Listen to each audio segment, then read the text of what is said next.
Next month nga ay, magdidiwang na ang It's Showtime ng kanilang 14th anniversary. Pero tila di pa iyon naiisip ng programa, ngayong nagbabanta ang 12 days suspension sa programa. Yun kung magiging firm pa rin ang ahensya sa nauna nilang desisyon, pwedeng umabot ng October ang nasabing suspension. Kung baliktarin man ng ahensya ang naunang desisyon, magiging best anniversary gift ito para sa kapamilya noontime show. Pero bukod daw kasi sa icing issue sa Vice Ayon, nagbabanta rin ang vibrator na aksidenteng nabanggit ng It's Showtime host na si Kim Chu, sa tawag ng tanghalan segment ng programa.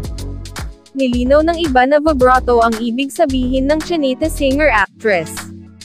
Ang vibrato ay electromagnetic device with contacts on a tune, at kung vibrator naman, ang ibig sabihin ay vibrating steel reed, or armature that converts a steady or direct current into a pulsating, or alternating current.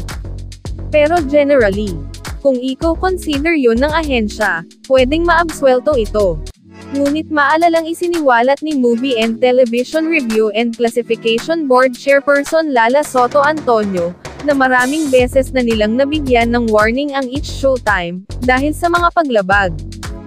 Ani Soto, paulit-ulit daw ang paglabag ng It's Showtime, partikular na sa lengguwahe. Hindi raw sila basta-basta umaaksyon sa mga reklamo, at dumadaan ito sa mga proseso.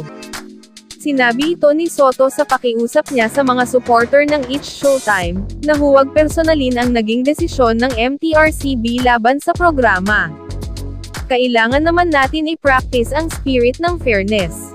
Hindi naman porke may nag-complain sa isang show, marami naman kaming na-receive na complaints, sa mga show na katapat ng IT, but, lahat yun kailangang i-assess, at hindi naman lahat yun pinapalaki o binibigyan ng notice.